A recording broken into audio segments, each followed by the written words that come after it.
al mensaje de la palabra del Señor. En esta mañana vamos a compartir un tema muy interesante. Yo sé que cada uno de nosotros nos hemos planteado la pregunta que vamos a responder el día de hoy. ¿Cómo puede un Dios bueno permitir el sufrimiento? ¿Cómo puede un Dios bueno permitir el sufrimiento? Esta es la cuarta pregunta que hemos estado respondiendo en esta serie de sermones que llamamos Preguntas sobre Dios. Respondimos la primera semana, la pregunta ¿es Dios real? La segunda semana respondimos ¿es la Biblia, la palabra de Dios, es verdad? ¿Puedo confiar en ella? Y luego respondimos ¿conducen todos los caminos al cielo? ¿Es realmente que es verdad que todas las religiones llevan al cielo y a la vida eterna? Y hoy vamos a concentrarnos a responder esta pregunta: ¿por qué Dios permite que la gente sufra? ¿Por qué Dios permite el sufrimiento en este mundo? Y vamos a iniciar nuestra investigación y nuestra jornada explorando en la palabra de Dios en el Evangelio según San Juan. En el capítulo 13 hasta el capítulo 17 se narra la historia de la última cena. En Juan capítulo 13, a partir del 13, 14, 15, 16 y 17. Y permítame darle un poquito de contexto de lo que está ocurriendo aquí antes de ir a la lectura de la palabra del Señor. Esta experiencia de estos capítulos del Evangelio de Juan es la última cena que Jesús tiene con sus discípulos antes de ser arrestado, antes de ser llevado cautivo. Jesús en cautiverio. Ocurre precisamente lo que conocemos como el cautiverio de Jesús o la pasión de Jesucristo, cuando Jesús es arrestado, es maltratado, muere en la cruz del Calvario, resucita el tercer día. Esa noche antes de que Jesús fuera arrestado, Jesús se reúne con sus discípulos y está en ese momento, y hemos visto las pinturas, ¿verdad?, que tenemos en la historia de esa última cena. Seguramente usted ha tenido la oportunidad de ver alguna de los muchos pintores famosos han puesto sobre un lienzo en óleo aquella última cena. Y en ese momento Jesús se reúne con sus discípulos y hay varias cosas que ocurren allí. Jesús anuncia la traición de Pedro.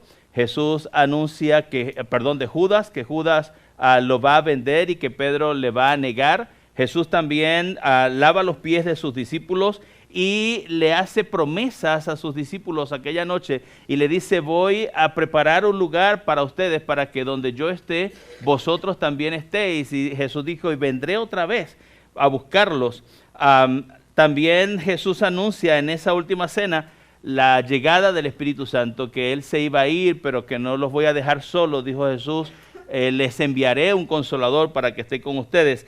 Y ahí en el capítulo 17 se registra una oración hermosa. Jesús ora por sus discípulos, pero también ora por nosotros. Jesús dice en un momento en la oración: no ruego solamente por esto, sino también por los que han de creer en mí, por la palabra, por el testimonio de ellos. Jesús pensando en la cristiandad, en todos los cristianos en el mundo, en toda la historia, Jesús estaba intercediendo por nosotros. Entonces, justo antes de hacer esta oración, Jesús dice algo que seguramente fueron unas palabras inquietantes para sus discípulos, y lo voy a leer para ustedes en Juan capítulo 16, versículo 33. Justo antes de hacer la oración, Jesús dijo estas palabras: estas cosas os he hablado para que en mí tengáis paz. Pero mire lo que dice: en el mundo tendréis aflicción, pero confiad, yo he vencido el mundo. En el mundo tendréis aflicción. Entonces Jesús se está despidiendo de sus discípulos, les dijo que va a morir, que va a ser sacrificado, pero les deja esa advertencia: en el mundo van a enfrentar problemas. A mí particularmente me hubiese gustado estar allí para mirar alrededor la cara de los discípulos y ver si alguno de ellos estaba entendiendo lo que Jesús estaba queriendo decir con esas palabras: en el mundo van a tener problemas. Y yo puedo pensar en muchos problemas, y sobre todo en los problemas que estamos enfrentando en nuestro mundo el día de hoy. Tenemos dos guerras: una guerra entre Rusia y Ucrania, tenemos una guerra en el Medio Oriente, misiles van y vienen entre Israel a Irán y todos sus aliados. Hay dos guerras que preocupan al mundo en este momento, pero en la costa este hemos tenido ciudades azotadas por los huracanes Helene y Milton, y en la costa oeste incendios y áreas devastadas por el fuego. Pero si queremos venir más cerca, lo tenemos aquí, en nuestra propia ciudad. Un vendaval de agua, una tormenta que nos afectó y dejó áreas enteras, calles, parte de comunidades enteras devastadas. Y si queremos hacerlo más personal, entonces pensamos en diagnósticos médicos negativos que nos dicen que las cosas no están bien, o en la pérdida de seres que amamos, situaciones difíciles que enfrentamos en la vida, o situaciones financieras que nos afectan, complicaciones financieras. Entonces, todo eso, cuando pensamos en todo eso y miramos nuestro mundo allá afuera, más cerca de nosotros, y miramos nuestra vida y nos damos cuenta de todo lo que está pasando, tenemos que preguntarnos, porque debemos preguntarnos, ¿por qué Dios creó un mundo donde desastres como los que estamos viendo pueden ocurrir? ¿Por qué Dios creó un mundo con seres humanos que se enferman, por ejemplo? ¿Por qué Dios creó un mundo que está constantemente en guerras? Porque cuando medio termina una, pues comienza la otra. De todas estas preguntas que hemos estado respondiendo en esta serie de sermones, esta es la que es más personal. Esta nos toca de cerca, nos toca muy de cerca, porque todos nosotros hemos enfrentado dolor y sufrimiento de alguna manera. Todos nosotros hemos estado en medio del dolor de otros, hemos compartido el dolor de otros, pero también hemos derramado nuestras propias lágrimas en medio de momentos oscuros en nuestra vida. ¿Cómo puede un Dios bueno permitir el sufrimiento? En esta mañana vamos a explorar 3 respuestas a esa pregunta. Vamos a ir a la palabra de Dios y vamos a explorar 3 respuestas a esta pregunta. ¿Cómo puede un Dios bueno permitir el sufrimiento? Y vamos a hablar de respuestas complejas, respuestas difíciles, respuestas que son duras, difíciles de manejar. Vamos a hablar de respuestas racionales, respuestas que son lógicas, y al final vamos a hablar de respuestas del corazón que nos ayuden a entender mejor el dolor que hemos experimentado. Entonces, número 1, allí en sus notas, respuestas complejas. Allí en sus notas. La primera respuesta que vamos a ver son 2 respuestas difíciles de manejar, difíciles de digerir, no son tan agradables, pero tenemos que conocer esta respuesta. La primera es que algunas de las cosas, y los dejé allí en el boletín, están para que sea más fácil tomar notas más sencillas, ¿verdad? Algunas de las cosas duras, difíciles que ocurren en este mundo realmente son iniciadas muchas veces por un Dios que simplemente está haciendo cumplir su justicia. No es fácil decir esto que les estoy diciendo, pero es la verdad, no se lo puedo ocultar. Muchas de las cosas difíciles que ocurren en el mundo, muchas veces o algunas veces, son parte de la justicia de Dios. Dios ejecutando juicio sobre las naciones. Y en el Antiguo Testamento encontramos eso, encontramos que Dios ejecutó juicios contra la humanidad de manera muy visible, y quiero darle 2 ejemplos rápidamente. No sé si lo recuerdan, habían 2 ciudades, Sodoma y Gomorra, y Dios destruyó esas ciudades. Pero ir un poquito más atrás, en el mundo antiguo, la Biblia habla y relata el diluvio universal, cuando Dios vio la tierra que estaba devastada por el pecado y había tanta maldad en la tierra que los seres humanos se hacían daños unos a otros, y Dios dijo: voy a raer de la humanidad, voy a destruir al ser humano. Y Dios envió el diluvio universal y se salvó Noé y su familia, y a partir de allí comenzó una nueva humanidad. Ahora bien, no siempre todo lo que ocurre en este mundo es el resultado de un juicio divino. No podemos estar pensando que cualquier cosa, un incendio, un huracán o cualquier cosa que ocurra es el resultado del juicio de Dios, pero necesitamos estar conscientes que muchas veces Dios ejecuta juicio por la maldad de las naciones. La segunda respuesta, que es difícil de manejar, es que La ley de la siembra y la cosecha es inalterable. Número uno, Dios ejecuta juicios, pero número dos, la segunda respuesta difícil, es que la ley de la siembra y la cosecha es inalterable. Nosotros vamos a cosechar lo que sembramos. Eso es lo que la palabra de Dios dice, que nuestras decisiones tienen consecuencias. Y es lo que la palabra de Dios dice en Gálatas capítulo 6, versículo 7. No os engañéis, Dios no puede ser burlado, porque todo lo que el hombre sembrare, eso también segará. Siempre se cosecha lo que se siembra. Siempre. No podemos alterarlo, no lo vamos a evitar. Cuando tomamos malas decisiones en nuestros hábitos alimenticios, vamos a cosechar las consecuencias en nuestro cuerpo. Cuando tomamos malas decisiones como sociedad, cuando construimos en lugares donde hay cauces de ríos, allí a veces abusamos de la naturaleza nosotros como seres humanos. Contaminamos el ambiente y llenamos los ríos de basura y de repente vienen inundaciones y son las malas decisiones que hemos tomado como comunidad. Hemos construido muchas veces ciudades en medio de cauces, de ríos que pensábamos que estaban muertos, que no corría agua por allí. Pero cae un poquito de agua y ahí viene. Es un ejemplo que vemos aquí en nuestra propia ciudad. Yo estuve, hermanos, en ese río dentro, seco completamente, sacando basura hace unas semanas atrás. Ahí estuve con mi familia. Reducido, canalizado, seco completamente, ahí estuvimos. Keila, Jerry Andrés y yo recogiendo basura. Ese río no solo se desbordó, no solo subió a la altura de la calle, sino 5 pies por encima. 5 pies por encima. Y ahorita llegó una hermana que estuvimos en su casa, vive frente. Hay una distancia, pero está ahí frente al parque, en Cajon Park.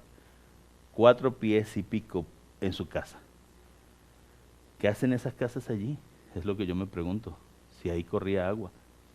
Entonces nuestras decisiones tienen consecuencias, lo que hacemos tiene consecuencias y cosechamos, no solamente cosechamos lo que sembramos, sino que cosechamos más de lo que sembramos. Una semilla tiene el potencial de dar mucho más, entonces una decisión tiene el potencial de causar mucho bien, pero también tiene el potencial de causar mucho mal.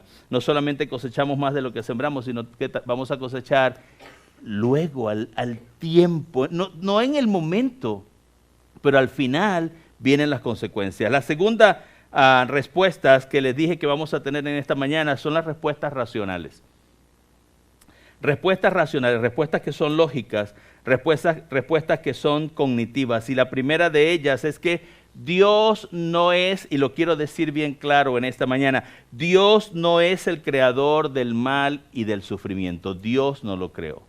Dios no creó el mal y el sufrimiento. Entonces, pero mucha gente se pregunta, ¿por qué Dios creó un mundo donde no hubiera sufrimiento? ¿Por qué Dios no creó un mundo donde no hubiera maldad? Pues la respuesta a esta pregunta es muy sencilla. Eso fue lo que Dios hizo. Dios creó un mundo sin sufrimiento y sin maldad. Cuando leemos en la Biblia, en Génesis capítulo 1, cuando leemos la historia de la creación, la Biblia dice que el mundo que Dios creó era bueno. Y al final dice, era bueno, es bueno en gran manera. Dios creó un mundo sin maldad y sin sufrimiento. Pero entonces tenemos que preguntarnos, entonces, ¿de dónde surgió el mal? ¿De dónde surgió la maldad? Bueno, la palabra de Dios también dice que Dios creó a la humanidad y le dio libertad para escoger, libertad para decidir. Dios le dio al hombre, nos dio a cada uno de nosotros lo que tanto nos gusta, libre albedrío.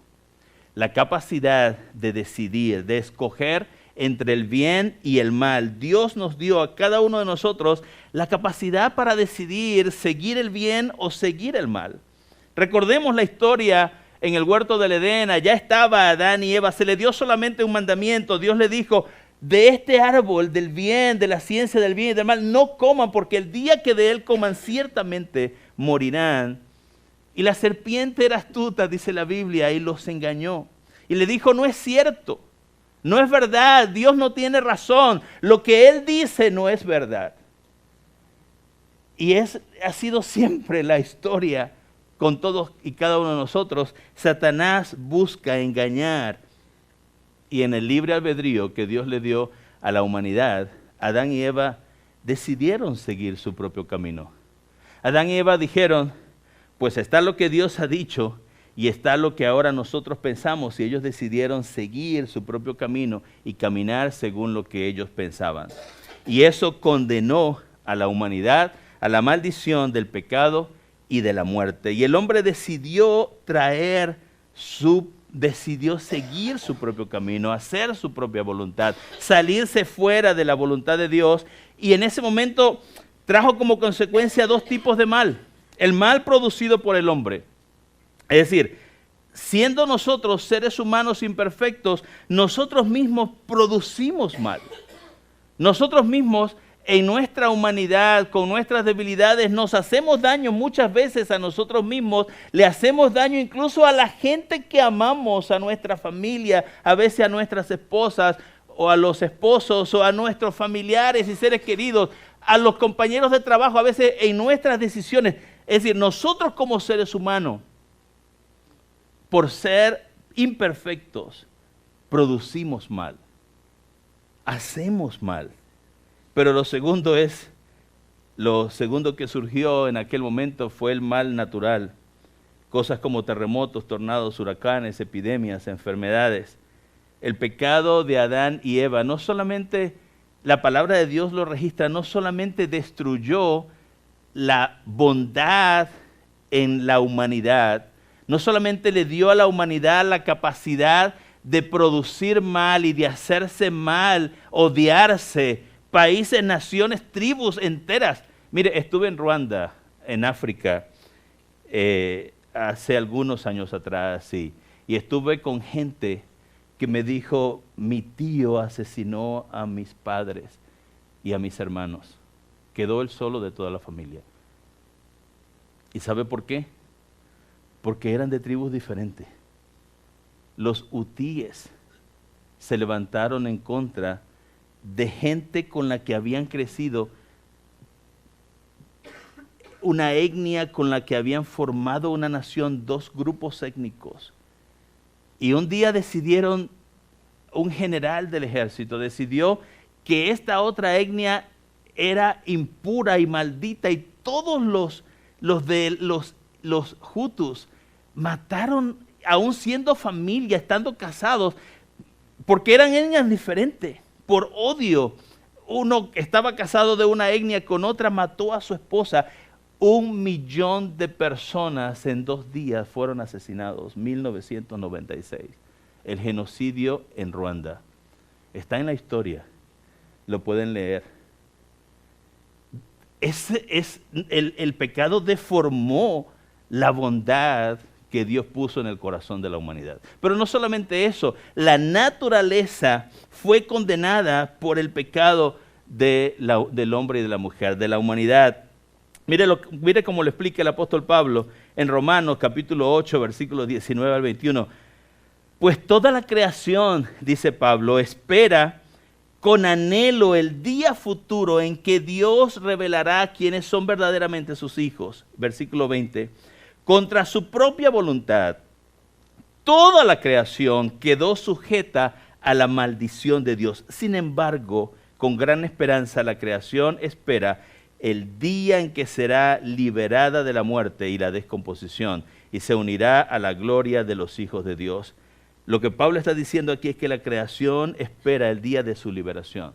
El hombre rechazó la ley de Dios y entonces el juicio que Dios emitió por quebrantar su ley, la naturaleza quedó maldita como consecuencia de la desobediencia del hombre. Entonces el dolor y la muerte se convirtieron en parte de la experiencia humana.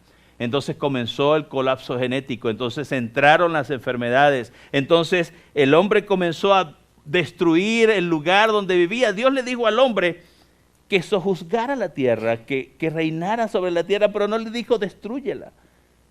Y fue lo que el hombre comenzó a hacer. Y la tierra recibió la maldición. Y lo quiero dejar claro, Dios no lo creó de esa manera. Dios no creó el sufrimiento, no creó la muerte, pero creó al ser humano con libre albedrío, con la capacidad de escoger entre el bien y el mal, y el hombre escogió el camino incorrecto. El hombre escogió el camino de su propia voluntad. Pero Dios pudo haber hecho, podemos imaginarnos si Dios pudo haber hecho seres humanos controlados perfectamente por la ley de Dios, y seríamos robots, seríamos autómatas. Pero Dios no nos hizo de esa manera. Dios lo pudo haber hecho. Pudo haber no solamente escrito la ley, su ley en nuestros corazones para darnos conciencia del bien y del mal. Dios pudo haber dirigido a la humanidad para nunca cometer un error. No habría ningún tipo de problemas. Pero Dios no lo decidió hacer de esa manera. Dios nos dio libertad para escoger, libertad para elegir. Y nosotros tenemos en nuestras manos la decisión de amar a Dios o rechazarlo. Dios mismo nos dio esa posibilidad de que lo rechacemos a Él. Nos creó de esa manera. La segunda respuesta racional es que Dios puede usar el sufrimiento para el bien. Y lo puede hacer de diferentes maneras. Permítame compartirle dos formas. Ahí en Romanos capítulo 8, versículos 35 al 38. ¿Acaso hay algo que pueda separarnos del amor de Cristo? ¿Será que Él ya no nos ama si tenemos problemas o aflicciones? Si somos perseguidos o pasamos hambre, o estamos en la miseria o en el peligro o bajo amenaza de muerte. Como dicen las Escrituras, por tu causa nos matan cada día, nos tratan como a ovejas en el matadero. Claro que no. A pesar de todas estas cosas, nuestra victoria es absoluta por medio de Cristo, quien nos amó y estoy convencido de que nada podrá jamás separarnos del amor de Dios. Dios usa el dolor y el sufrimiento para acercarnos a Él. En medio del dolor y en medio del sufrimiento nos hacemos más sensibles a las cosas espirituales y abrimos nuestro corazón a la posibilidad de explorar a Dios y de seguir su camino. El profesor de Oxford, C.S. Lewis, que es famoso porque es el autor de las Crónicas de Narnia, lo dijo de esta manera: Dios nos susurra en nuestros placeres, nos habla en nuestra conciencia, pero nos grita en nuestro dolor. Es su megáfono para despertar a un mundo sordo. Y hemos visto en nuestra propia experiencia durante esta semana gente sufriendo y gente que se despertó para ayudar, para dar, para meterse en el lodo y ayudar a la gente. Porque el sufrimiento nos mueve. El sufrimiento mueve al ser humano, nos sensibiliza, nos hace sentir empatía, nos ayuda a entender, porque a veces vivimos como que si no fuéramos seres humanos. Como que damos todo por sentado, parece que todo está bien, no hay situaciones difíciles y como que eso lo tenemos como que garantizado, pero no es así. De repente en una noche llueve y todo se devasta. Pensamos que todo va a estar bien, pero las cosas pueden ir mal de repente. De repente puede cambiar. De repente vamos a una cita médica y nos diagnostican algo que no está bien. Yo recuerdo cuando fui a la cita médica, cuando me diagnosticaron hipertiroidismo, realmente lo que yo escuché que dijeron los doctores en primera instancia era que tenía un tumor en el cerebro. Y salí llorando del lugar. Porque no por mí, pensé que mis hijos eran bebés los dos. Se dijeron unos a otros, dijeron, hay que hacer un CT scan, porque lo que creo que tiene es un tumor cerebral. Yo recuerdo que manejé a la casa en llanto y en lágrimas. Pero de repente vamos y nos dan una mala noticia, porque la vida cambia así en un instante. Entonces cuando ocurre el dolor, nos ayuda a recordar que eso puede ocurrir, que somos seres humanos débiles y que nos necesitamos unos a otros, que somos la misma raza humana, que estamos aquí en el mismo barco juntos, que vivimos en el mismo pueblo y que a veces ni siquiera nos tratamos. Especialmente aquí en este país donde todos tenemos garajes y entramos a nuestros garajes, no sabemos nada de nuestros vecinos. ¿Se recuerda de eso, verdad? la forma en que vivíamos en América Latina. En la calle conocíamos a la gente, saludábamos a la gente y compartíamos unos a otros, pero aquí en este país uno entra a su garaje y ni sabemos del otro. Entonces situaciones como esta nos ayudan a recordar, Dios usa el dolor para despertar a un mundo sordo. Romanos 8:28 dice, y sabemos que Dios hace que todas las cosas cooperan para el bien de quienes lo aman y son llamados según el propósito que Él tiene para ellos. Dios puede convertir el mal en un mensaje, en un testimonio. Dios puede convertir la tragedia en triunfo y Dios puede convertir a una víctima en una victoria. Permítame darle un ejemplo rápidamente. En Génesis encontramos la historia de José. Si recuerdan la historia de José, ¿verdad? Sus hermanos lo vendieron como esclavo, fue a parar a Egipto como esclavo. Estando en Egipto, la esposa de Potifar le tendió una trampa y fue a parar a la cárcel. Estando en la cárcel, interpretó los sueños de sus compañeros prisioneros y luego fue a la casa de Faraón, interpretó los sueños de Faraón y quedó como segundo al mando de todo Egipto. Reunió alimentos durante los años de abundancia y convirtió a Egipto en el epicentro de provisión para todas las ciudades alrededor, porque había alimento para la hambruna en Egipto. Y esto fue lo que José le dijo a sus hermanos cuando se encontraron luego de tantos años, después que habían vendido, que pensaban que estaba muerto. Miren lo que José dice. Génesis capítulo 50, versículo 20. Es verdad que ustedes pensaron hacerme mal, pero Dios transformó ese mal en bien, porque Dios puede transformar el mal en bien, una enfermedad en bendición, una tragedia en un triunfo, una dificultad en la vida en una bendición para toda la familia. Dios transformó ese mal en bien para lograr lo que hoy vemos, lo que hoy estamos viendo, salvar la vida de mucha gente. Al principio no nos damos cuenta y seguramente que José no se dio cuenta, estando en la cárcel, siendo esclavo en la casa de Potifar, José no se dio cuenta que Dios en medio del dolor y del sufrimiento traería bien al final. Y es lo que ocurre porque no es fácil en el momento de la tragedia, en el momento de la dificultad, no es fácil ver el bien en medio del dolor. Porque estamos atravesando por un valle de sombra de muerte, por un camino de lágrimas, porque lo que hay es llanto en medio del sufrimiento. Pero Dios en medio, Dios está allí. Dios está en medio del sufrimiento, en medio del dolor para ayudarnos, para proveer, para cuidarnos, para mostrarnos su amor. Y Dios permite que las cosas sucedan y va a traer algo bueno de eso. Tercero, el sufrimiento presente es temporal. Pablo lo dijo de esta manera en Romanos 8, versículo 18.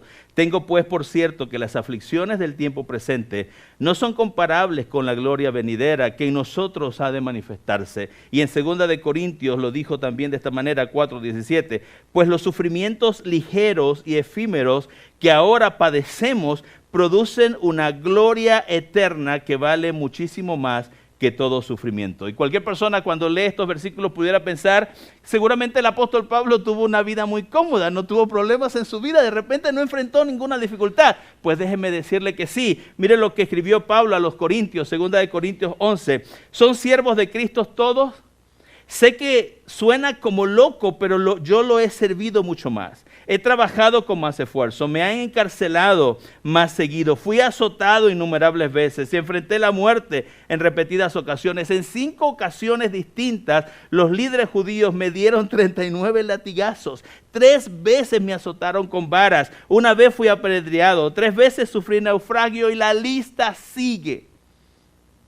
Y el apóstol Pablo dice, estos sufrimientos de la vida presente no son comparables con la vida eterna que el Señor nos tiene preparada. Yo sé que no es fácil, ¿verdad? Porque todos nosotros y yo mismo he estado allí en medio del dolor, en medio del valle de sombra de muerte, pensar que va a ser temporal. Pero cuando estemos en el cielo, Dios hará que todos los problemas de este mundo desaparezcan. Dice la palabra de Dios que Él enjugará cada lágrima de nuestros ojos. La tercera respuesta, y termino con esto. Respuestas del corazón. Respuestas que nos ayudan a entender mejor el dolor que hemos experimentado. Cada uno de nosotros decidimos si el dolor que vivimos en este mundo nos va a endurecer o nos va a sensibilizar. Somos nosotros los que decidimos al final. Si el dolor que vivimos en este mundo nos va a endurecer nuestro corazón o nos va a hacer más humanos, nos va a hacer más sensibles. Todos hemos visto ejemplos de personas que han sufrido y que han permitido que ese sufrimiento les encadene y les amargue la vida y se llenan de odio y se llenan de resentimiento y permiten que su corazón se endurezca y viven enojados, incluso enojados con Dios. Pero también hemos visto personas atravesando dolor y sufrimiento y no han permitido que el dolor endurezca su corazón, sino que más bien los hace mejor personas y más sensibles, se vuelven hacia Dios y se vuelven hacia las personas para ser buenos en gran manera. Porque el dolor tiene la capacidad de endurecer el corazón y llenarnos de amargura, odio, resentimiento y rabia, vivir enojados o sensibilizar nuestro corazón para amar a la gente, amar a la humanidad. Algunos han perdido un hijo por un conductor ebrio y se vuelven hacia adentro. O cualquier otra situación, se llenan de odio y de resentimiento. Pero otras personas en la misma situación se mueven para ayudar, para evitar que haya conductores ebrios, crean fundaciones de ayuda para ayudar a aquellos que viven y sufren ese mismo dolor y esa misma situación. Entonces nosotros tenemos la posibilidad de decidir. Un filósofo lo expresó de esta manera: creo que todo sufrimiento es al menos una oportunidad para un bien potencial. Depende de nuestro libre albedrío actualizar ese potencial. No todos nos beneficiamos del sufrimiento, eso es una gran realidad. No todos los seres humanos respondemos de la misma manera al sufrimiento.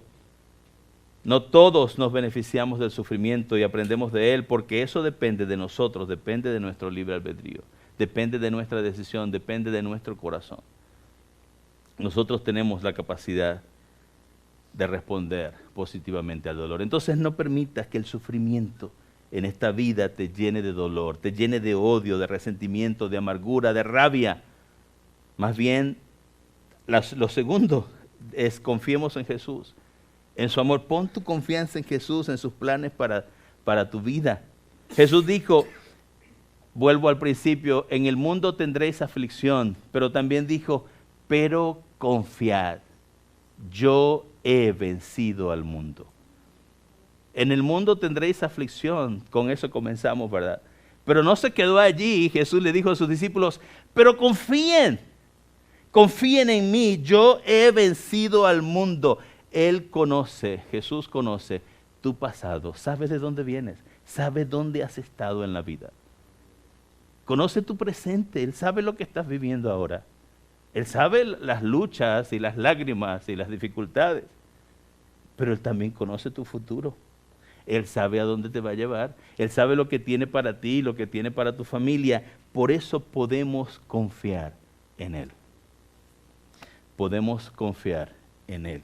Poner toda nuestra confianza en Jesús y poner nuestras vidas en sus manos. Vamos a orar. Y yo quiero invitarle a que lo hagan esta mañana. Yo no sé, todos estamos en esta situación de la ciudad, pero también hay cosas que estamos enfrentando personalmente y como familia. ¿Por qué no nos levantamos, nos ponemos en pie y oramos para poner la vida de nuestra familia, nuestros hijos, nuestras relaciones en las manos del Señor?